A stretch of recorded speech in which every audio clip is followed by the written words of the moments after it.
So by the time I get home tomorrow, there will only be a few hours left of the January transfer window. So what I'm doing is recording this on the Sunday night. Hopefully you guys will watch this on the Monday morning. And this is just going to be a little review, a little analysis of what to hopefully expect on the final day of the January transfer window.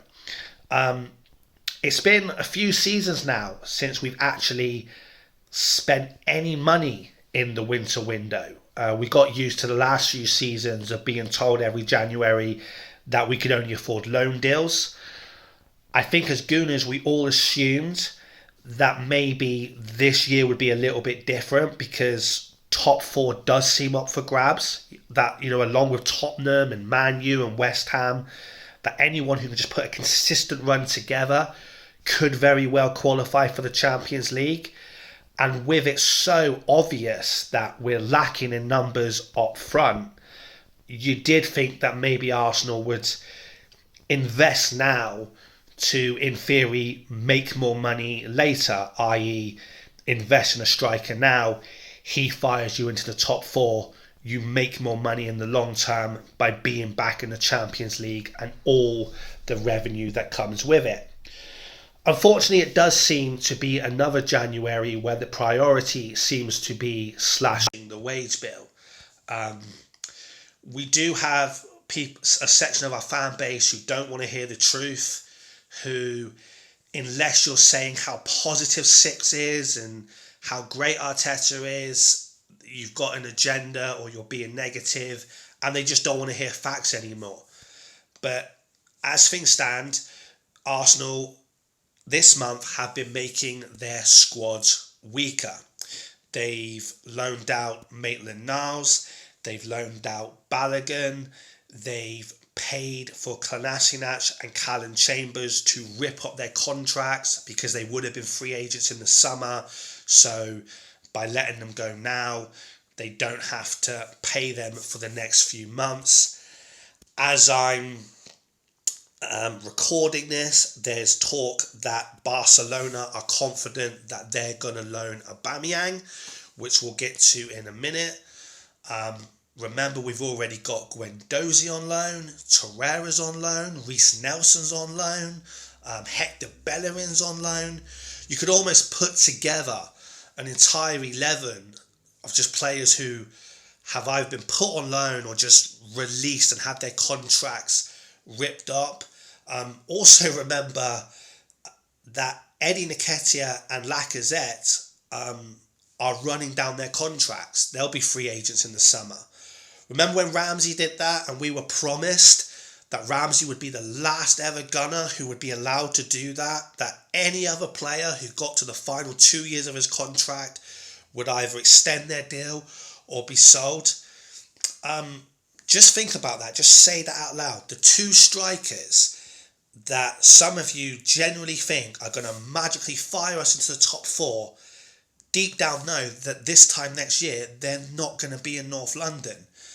Lacazette and Eddie Nketiah, if they wanted to, contractually, can sign a pre-agreement with a foreign club right now.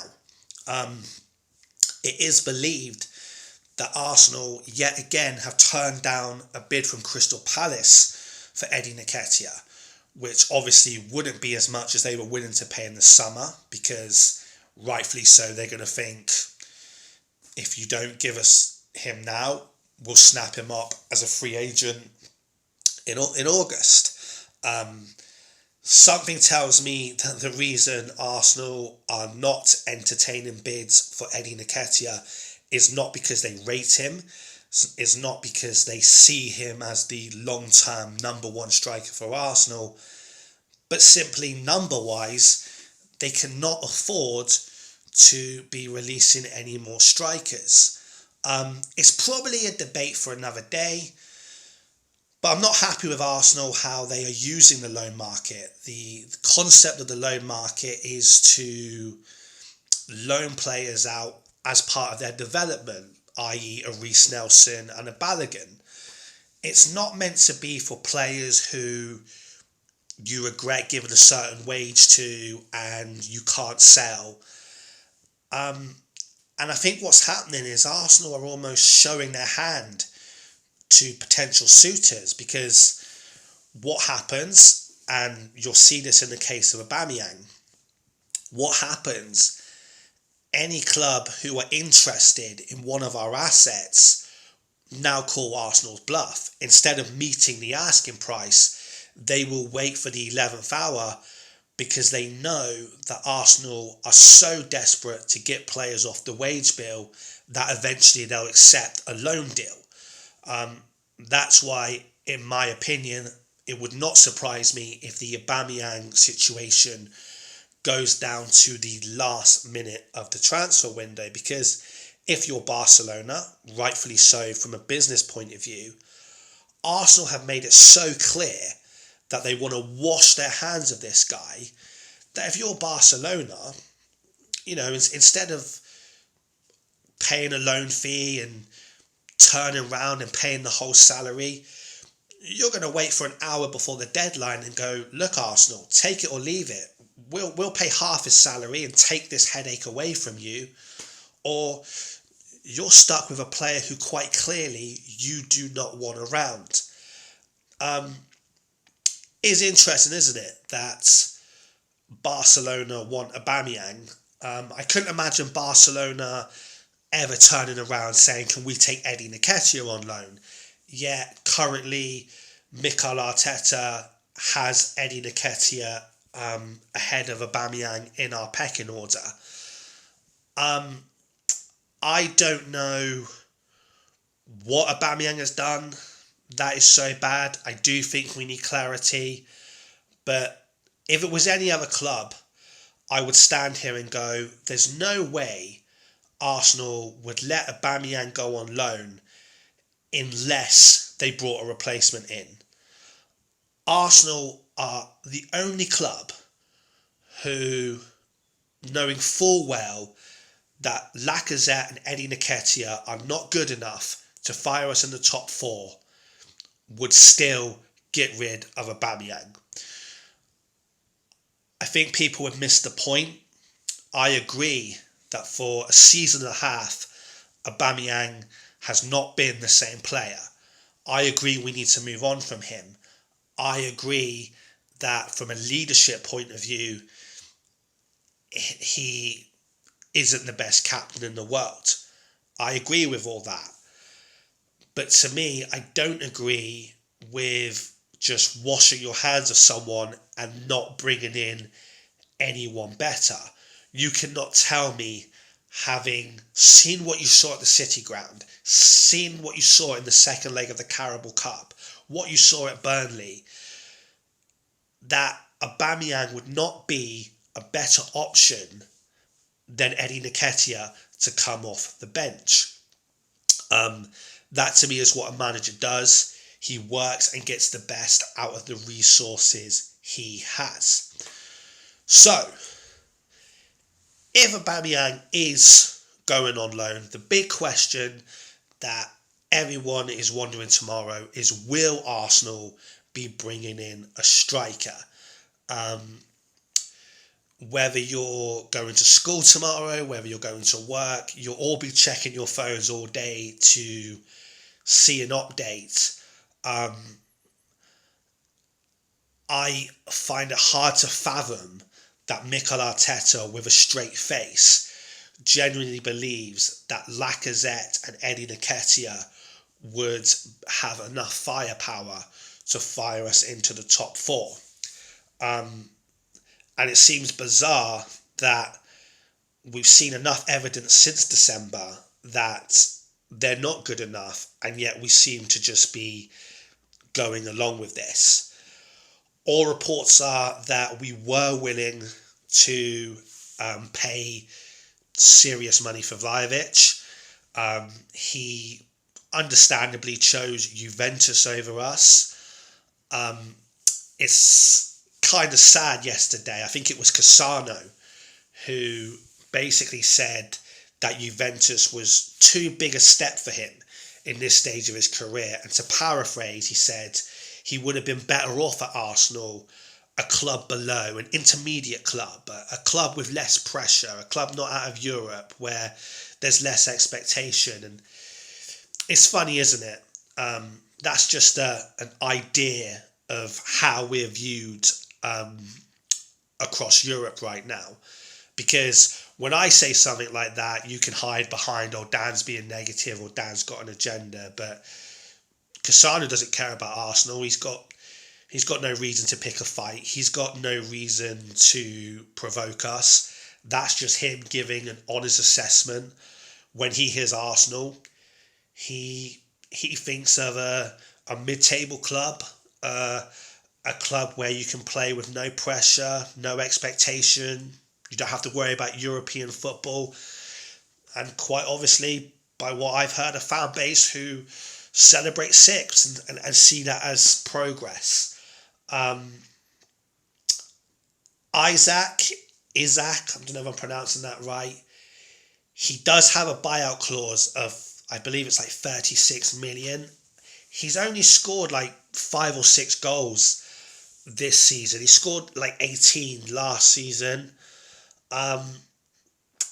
There are Arsenal fans who are putting 2 and 2 together and coming up with 6. It's believed he was spotted in London over the weekend, clubbing, shopping.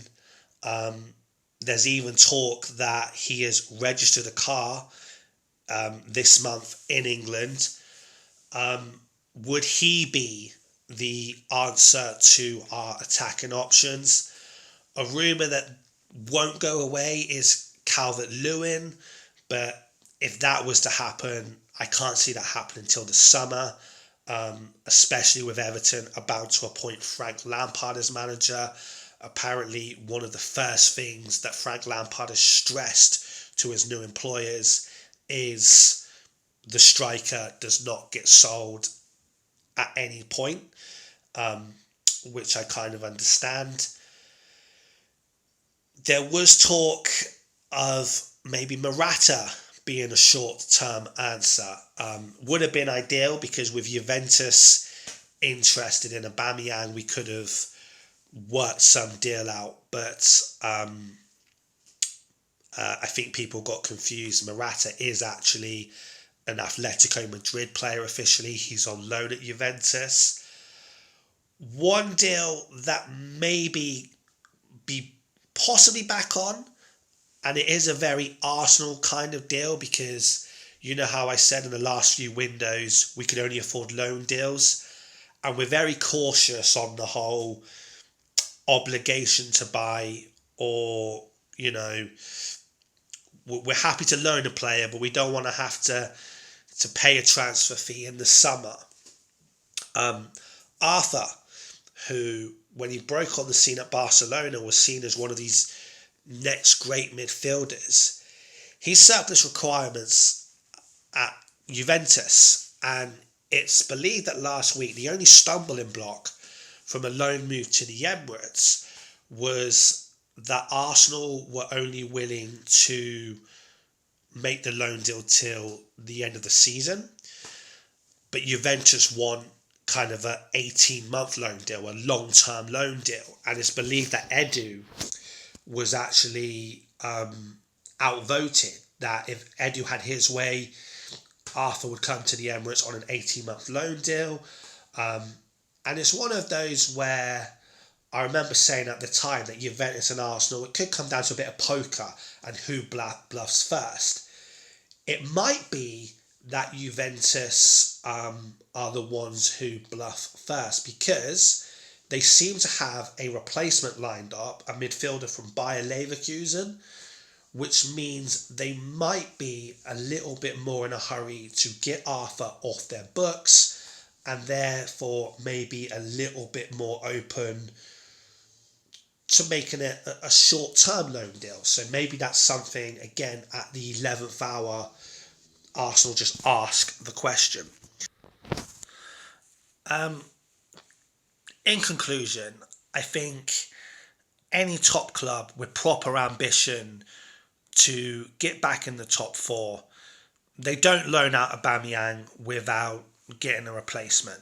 You know, to me, to sit there and watch Arsenal go 4 games without scoring means you know that you need more than Lacazette and Eddie Nketiah.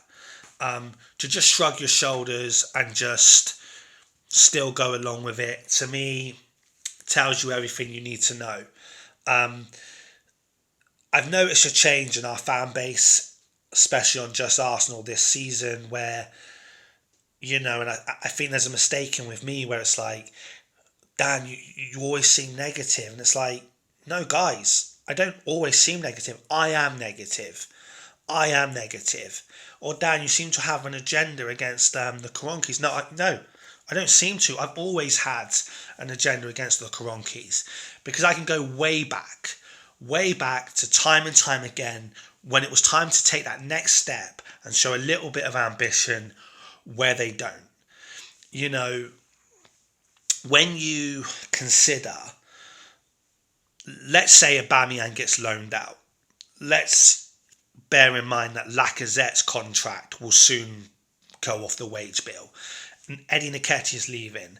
Guendouzi's wages are off the wage bill. Torreira's wages are off the wage bill. Balogun, Bellerin, Reece Nelson, Callum Chambers, Kolasinac was on over 100 grand. When you add that all up, Arsenal are saving some considerable amounts of money. And that's going to leave us this summer without a recognised striker. Just think about that again. Arsenal are relying on 2 players who will not be here this time next year in Lacazette and Eddie Nketiah to fire us to the Champions League. Where's their motivation? Let alone their quality, let alone if they're good enough, but where's their motivation to really care when they could sign a contract with another club from abroad right now? So when you call me negative, don't suspect it. I am negative. I'm negative that my club finished 8th for 2 consecutive seasons. I am negative that Arsenal have gone, for the first time in a quarter of a century, do not have European football. I'm negative of how we played in the FA Cup, how we didn't look like scoring against a championship side, how we went out with a whimper in the Carabao Cup. And I am damn sure negative if we are loaning out Aubameyang. If Barcelona are saying Aubameyang's good enough for us, like I said, are Barcelona going to ever loan Eddie Nketiah? No. But yet, we're picking Eddie Nketiah over Aubameyang. I am negative if we're getting to January and we've seen for the last month that clearly we will not do any better without a better striker, that the club just shrugged their shoulders and slashed the wage bill. So, any of you who think calling me negative or saying I have an agenda affects me, I'm saying it now. I agree with you. I am negative. The day that Arsenal are back in the top 4, the day that Arsenal are challenging for the Premier League, then I'll be positive. I've said all along this season, if Arsenal turn around and finish 4th, I'll be the first to hold my hands up and say I was wrong. But I knew we weren't going to, because I knew we were going to do this. I knew we were going to get to January and the priority would be slashing the wage bill. I knew that the priority was to get Aubameyang off the wage bill. Does anyone think it's a little bit of a coincidence? A little bit of a coincidence that for the 2nd season running, Arsenal just so happen to have fallen out with their highest paid player. Any other player could have had disciplinary records, but for 2 years in a row, we get to January and it happens to be the player who earns the highest amount. Anyone else think that's a coincidence? Anyone else thinks it's a coincidence that that's just us, that's nowhere else, that, Lukaku goes live on an interview with Chelsea, completely disrespects Chelsea, and 2 weeks later, everyone's kissed and made up, yet we have to loan our players out. So I am negative. Arsenal have 24 hours to prove the likes of me wrong. Prove that they have ambition. But make no mistake, if we are sitting here tomorrow with a strike force of Eddie Nketiah and Lacazette, then we can kiss goodbye to any chance of the top four. And let me reiterate, I'm not saying Aubameyang long term is the answer, but I'm saying he's better than what we've got. So if you've got no intention of bringing in a replacement, and it doesn't seem we have that intention, then I would rather you coach that player and try to get something out of him for the next few months.